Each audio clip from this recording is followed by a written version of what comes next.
Hello everyone, John Flynn here from Flynn Real Estate, serving Southern Ontario, based out of the Niagara region. Thank you all once again for tuning in this week. Let's start off with our new home fire update, or our construction fire update. Crews battle fire at new housing development in Burlington, deemed suspicious by police. Police and firefighters were called to respond to a fire, police say, at a new housing development on Lottie Road in Burlington, the second in 2 days. Wow, the second in 2 days. There was not just one fire, but two at the same location. Police had responded to a fire at the same address 2 days earlier, Halton Police said in a statement. The fire caused minor damage and was also been deemed suspicious. Staff Sergeant Jeff Foster said police received a call at about 4:15 a.m. on Monday morning, and that the latest fire was happening at the development with new builds. So wow, that's two fires just 2 days apart. The first one was a small fire, same location, most likely someone setting a fire that was unsuccessful. The fire department came and put it out. And then of course 2 days later, you have the big fire. It destroyed 3 homes, damaged a couple of others. And yeah, it looks suspicious, as they say in the article, so most likely was arson. And again, new home construction sites. So anyway, let's add this to the ever-growing list. And yeah, we'll put it right at the top. So there it is, less than a week after the last one in Collingwood, deemed suspicious, under investigation. That's a lot of fires and a lot of homes in Ontario. And this is just Ontario because it's too hard to track the rest of the country. I'd be researching all day and all night trying to track all these fires down. Moving on to some statistics from the areas I didn't report on last week. These are all across Canada. Usually it's the same suspects that come out later, so let's check them out here. So let's start with the month-over-month price changes in November from October this year. Chilliwack and District went down 5.8% in 1 month. Ottawa had a 4.1% decline in 1 month, same with Victoria, BC. Edmonton, 4% in 1 month. Saskatchewan, 3%. Nova Scotia, 2.6%. Greater Vancouver dropped 1.2%. Windsor, Essex, pretty flat, down 0.2%, but pretty flat.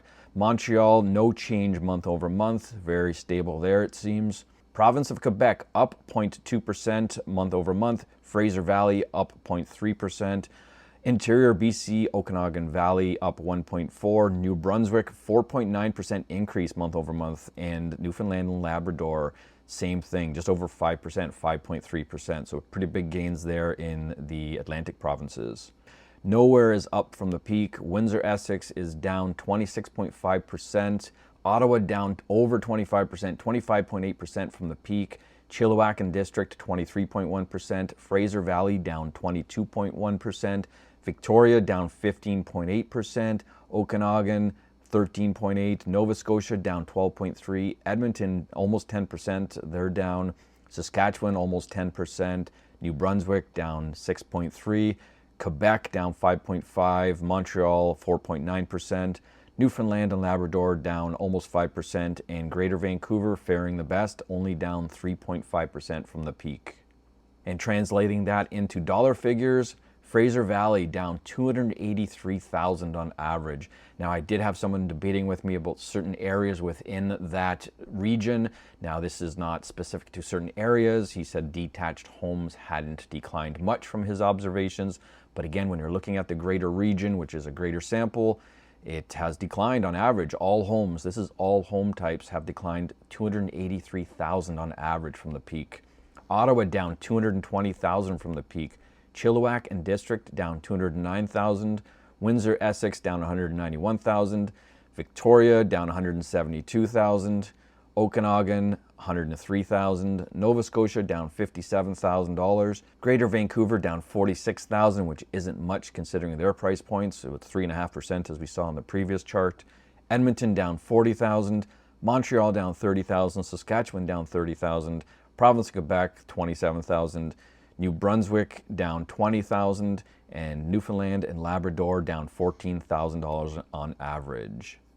Now moving on to the market balance, you can see in balanced territory all the gray areas here: Windsor, Essex, Fraser Valley, Victoria, Chilliwack and District, Greater Vancouver, Ottawa, Okanagan, Montreal, Province of Quebec. Those are all balanced markets, meaning they have a sales to new listings ratio in that 40 to 60% range.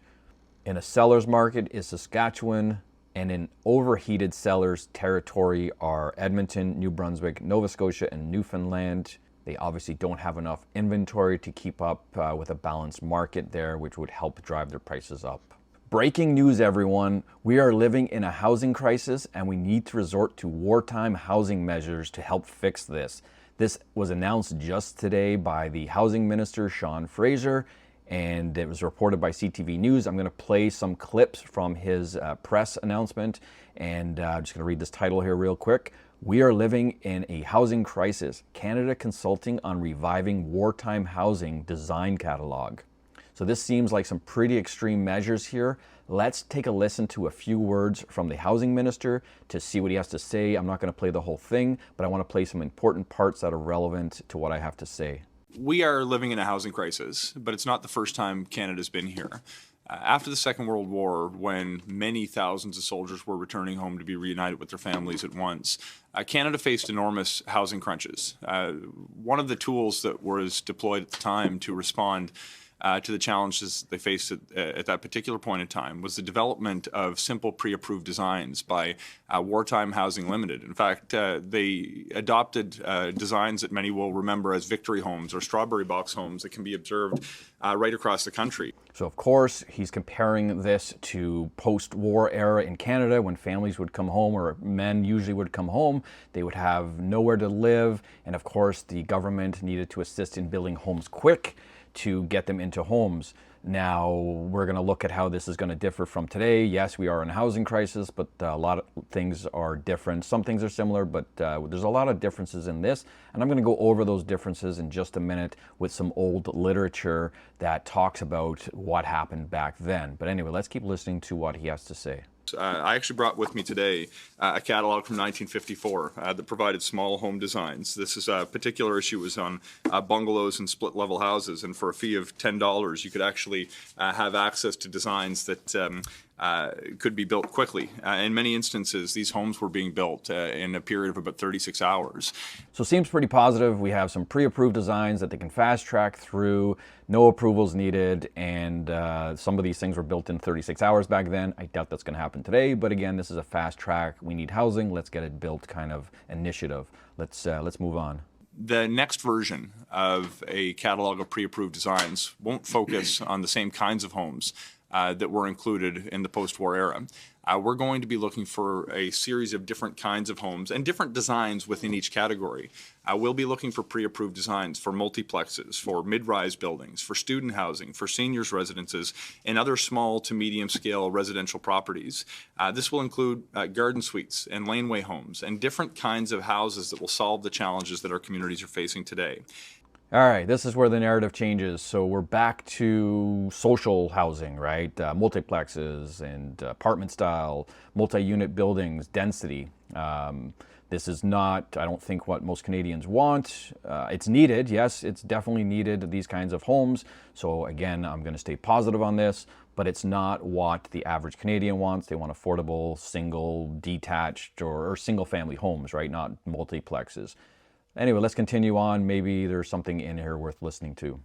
To give you a sense of who this is going to help, beyond the residents who will live in the homes that are built more quickly, think about nonprofit developers who are seeking to deal with the rising cost of building.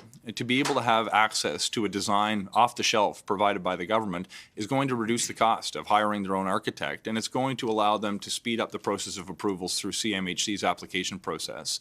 Think about larger scale developers who will be dealing with reduced costs and efficiencies achieved with economies of scale when they're able to produce more of the same product over time.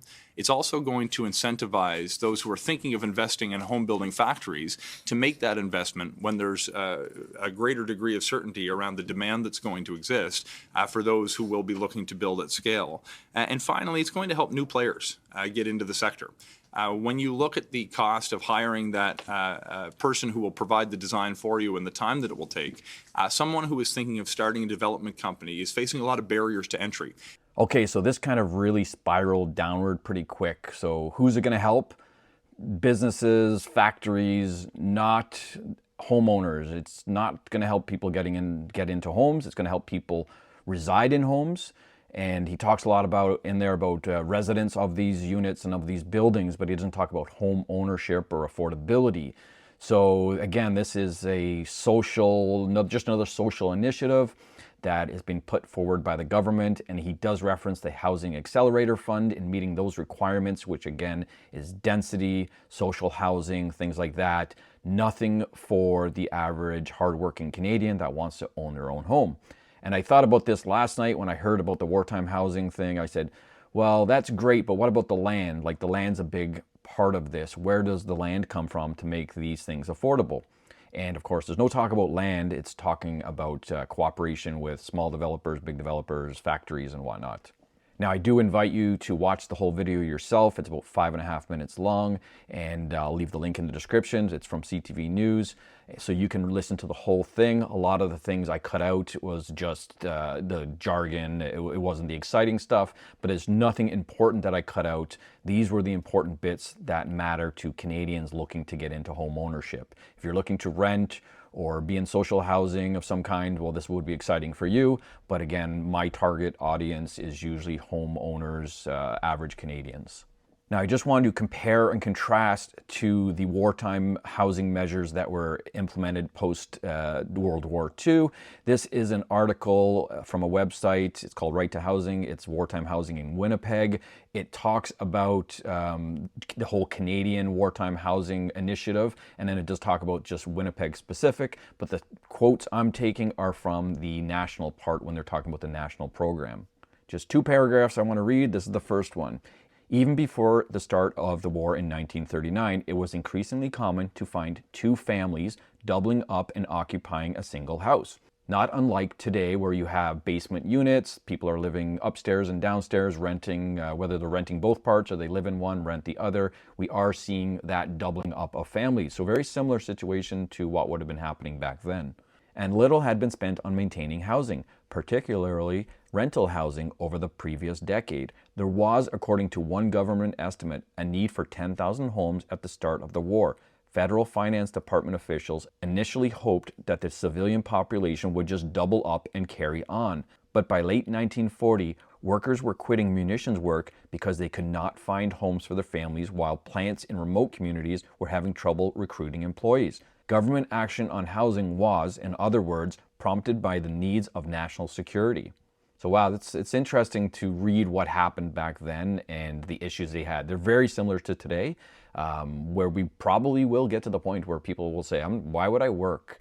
Why would I have a career when I could never afford a home? And they were, of course, were quitting munitions factories and stuff back then because they couldn't afford a home. So this was, again, a housing crisis, not unlike today. And this part is the fundamental difference from the new social housing wartime, whatever he calls it, to the actual real wartime housing projects. Wartime housing projects were built on land it bought, land it received from municipalities, and land the federal government owned. Local builders and architects developed the projects according to national designs, with construction being carried out on prefabricated basis. So again, back then, the wartime housing initiative or project was for building homes for people to own. People would come back from the war, or they would work in the munitions factory, and they would have an affordable option. The governments would give the land, and they could buy the homes and probably get an affordable mortgage and whatnot, not creating rental housing for people to mass occupy with no other initiatives. It's fine to have rental housing. We do need more rental housing, but not when you're sacrificing or eliminating all other efforts for the average, middle class person to afford a home to buy. So of course you could probably figure what my takeaway is from this housing announcement. Yes, we need more rentals. We need more affordable housing for people who don't want to own. That's a given. But there is, again, nothing for the average, middle class person. He talks about residents, not homeowners, in his reports or in his news conference. They are focused on density, not single family homes. They're focused on multifamily homes, using, again, the communist or socialist playbook, whatever you want to call it. And it's fine to have that, again, but we don't have any options or solutions for affordable homes for the average middle class, which is the majority of Canadians. And of course, the housing minister was very clear who it benefits, and he probably should have said who it doesn't benefit. So it doesn't benefit the middle class. It doesn't benefit the working class. It benefits the builders, the factories, I guess, that don't exist right now, but they're hoping will exist. And it benefits the government to, again, control the housing supply and, pat themselves on the back. So yeah, this is not really a step forward in my opinion. This is a step backwards. This is probably like a post-war in a communist country as opposed to what we had post-war in our democracy back in the 40s. So let me know what you think in the comments. I'd love to hear it, as I always do. I try to read them all. And until next week, I'll see you then.